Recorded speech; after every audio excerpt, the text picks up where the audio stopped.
안녕하세요. 나홀로 소송TV 채널입니다.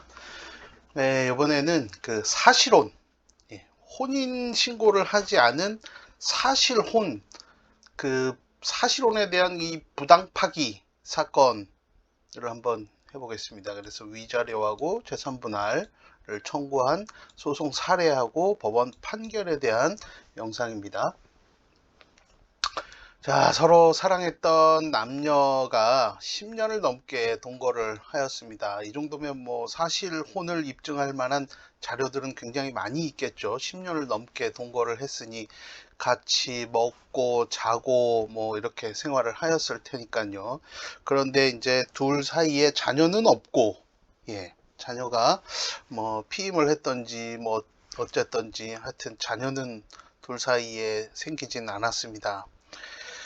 그러던 어느 날 여성에게 다른 남자가 생겼고, 이 여성은 남성에게 이별을 통보를 합니다. 우리 그만 헤어져.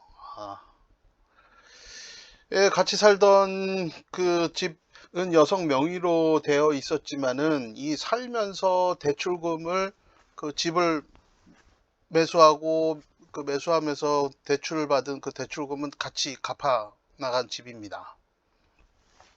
근데 여성은 이제 그냥 나가라고 맨몸으로 나가라고 한 거예요. 그래서 남성 옷까지만 이렇게 가지고 나왔는데 여성한테 한 푼도 받지 못한 남성이 이제 법원에 사실혼 부당 파기로 인한 위자료 및 재산분할 청구를 하기로 합니다. 남성으로부터 이제 사실혼 부당 파기로 인한 위자료 및 재산분할 소장을 받은 여성도 방어권 행사를 하게 되죠. 자, 이 사건 소송하고 판결 부분을 한번 보겠습니다. 자, 소장, 그 남성은 이렇게 청구 취지를 쓸 수가 있겠습니다. 사실혼 부당 파기로 인한 재산분할 및 위자료 청구, 이렇게 사건명을 지정하고, 피고는 원고에게 위자료로 3천만 원, 재산분할로 1억 3,100만 원을 지급하라. 소송 비용은 피고가 부담한다. 제1항은 가집행할 수 있다. 이렇게 청구 취지를 쓸 수 있겠고요.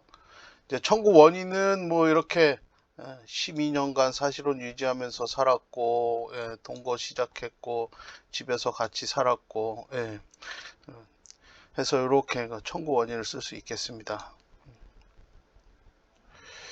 위자료하고 재산분할 청구 부분은 이렇게 대법원 판례가 있는데요.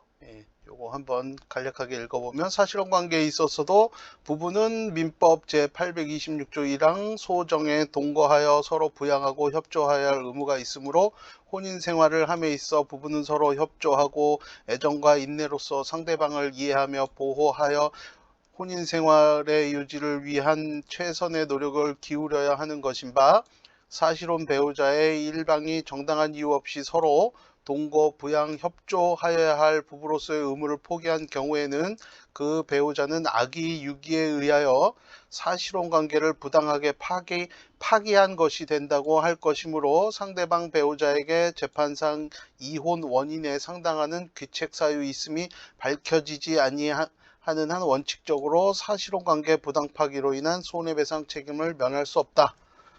이런 얘기고, 위자료 액수의 산정은 반드시 이를 증거에 의해 입증할 수 있는 성질의 것이 아니므로 법원은 유책행위에 이르게 된 경위와 정도, 파탄의 원인과 책임, 당사자의 연령, 직업, 가족 상황과 재산 상태 등 여러 가지 사정을 참작하여 경험칙에 반하지 않는 범위 내에서 그 직권에 의하여 액수를 결정할 것이다 라고 대법원 판례가 있습니다. 그래서 위자료 및 재산분할 청구를 할 수 있는 대법원 판례를 여러분들 나홀로 소송인들은 참고를 하시면 되겠고요.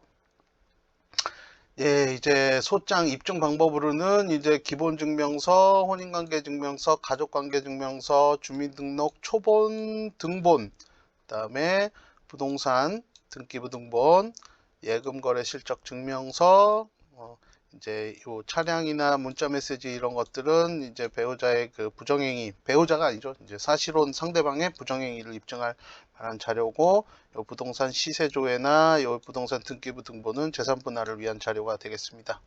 이렇게 해서 소장 내용과 그다음에 입증 방법까지 이렇게 제출할 수 있겠습니다. 자, 피고는 이제 이렇게 기본적으로 원고의 청구를 기각한다. 소송 비용은 원고의 부담으로 한다라는 판결을 구합니다. 라고 답변서를 제출을 합니다.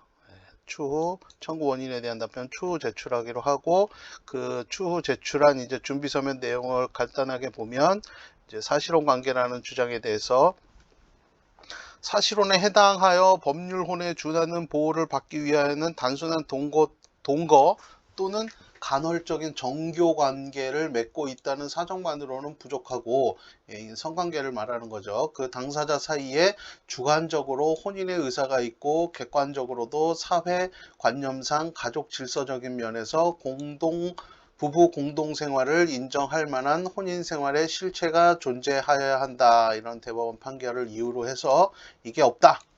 그래서 사실혼이 아니다라고 주장을 하지만 이게 말이 안 되죠. 10년을 넘게 살았는데. 예. 말이 안 되는 주장이죠. 근데 이제 요거는 실제로 사실혼이 그렇게 긴 기간 동안 생활하지 않은 상황에서는 이 사실혼이 아니라는 주장을 할 수 있는 그 근거 판례는 됩니다. 그래서 우리 나홀로 소송인들은 이걸 참고해서 그 사실혼 주장을 하는 부분에 대해서 반론할 수 있는 근거 판례가 될 수 있습니다. 예. 자, 이제 피고 그 여성 주장 요지를 보면 사실혼 부인하고 단순 동거 주장을 한 거예요. 앞서 든 이 판례를 가지고요. 그런데 이 주장하고 그 이어지는 주장이 굉장히 모순됩니다. 부정행위를 부인해요. 부정행위 부인할 필요가 없잖아요. 사실혼이 아니라고 했는데. 그래서 이상하죠. 그 원고가 남성이 월급을 다 주지 않았다, 여성에게. 뭐 일부 삥땅 쳤다, 뭐 이런 얘기인데, 이것도 사실 사실혼을 부인하고 단순 동거를 했다 그러면 이런 취지 주장하지 않아도 되죠. 폭력적이고 성매매를 냈다, 마찬가지고요. 집 매수에 기여가 없다, 이것도 마찬가지 주장이죠. 이거 뭐 사실혼을 오히려 두텁게 인정해주는 그런 거로 볼 수 있습니다. 그래서 어쨌든 간은 이제 이 반대쪽 답변서 내용 자체가 이 사실혼을 인정할 수밖에 없는 그런 내용들로 쭉 나열이 됩니다. 그래서 이제 법원에서는 이 판결까지 가지는 않고 조정으로 이제 사건이 종결이 됐는데요.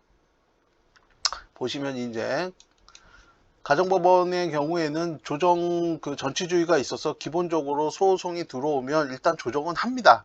그래서 사실혼 부당 파기로 인한 재산분할 청구 위자료, 원고 피고 이렇게 확인 가능하고, 그래서 조정 다음과 같이 한다 해서 피고는 원고의 재산분할로 4,700만 원 지급해라. 그리고 나머지는 다 그냥 없는 걸로 한다. 원고 청구는 이제 포기한다. 이런 내용으로 소송 비용, 조정 비용도 각자 부담하고, 4,700만 원, 여자가 그 집 혼자 그거 갖는 거는 무리가 있으니까 4,700만 원은 지급해라. 이런 조정을 하고, 남성도 인정하고 여성도 4,700원 주기로 하고 조정이 됩니다. 이렇게 해서 사건은 종결이 됐어요. 소송 진행 킥으로 조정에 응할 수밖에 없는 그런 내용들이 있었는데, 소장을 제출하면서 부정행위 입증을 위해서 통화 내역에 대한 통신자료 사실조회 신청을 했어요. 문서 제출 명령 신청인데요. 그래서 통신사 그 여성과 그 부정행위를 했다고 할 만한 그 남성과의 통화 내역 기록을 이제 입수를 하기 위해서 문서 제출 명령 신청을 했고, 그 다음에 재산분할 청구 문제로 여성이 이용한 은행에 대해서 싹 금융자료 증거 신청을 한 거죠. 금융거래정보 제공명령 신청. 이렇게 해서 이 신청을 하고 이 회신 자료들이 아직 오지는 않았는데, 여성이 이제 그 상대방 쪽에서는 좀 압박이 돼서 돈을 지급할 수밖에 없는, 그 돈을 지급하겠다라는 그런 생각을 할 수밖에 없는 그런 상황이 있었고, 그래서 이제 이렇게 조정으로 사건은 종결이 됩니다. 그래서 사실혼에 대해서 부당하게 파기를 당한 경우는 혼인관계 그 이혼에 준해서 위자료하고 재산분할 청구를 할 수 있다는 거 알아두시면 되겠습니다. 네, 사건 상담이 필요하신 분은 유레카 96 골뱅이 한메일넷으로 간단한 상담 내용을 기재해서 메일 보내주시면 되고요. 구독과 좋아요는 영상 제작에 큰 힘이 됩니다. 네, 감사합니다.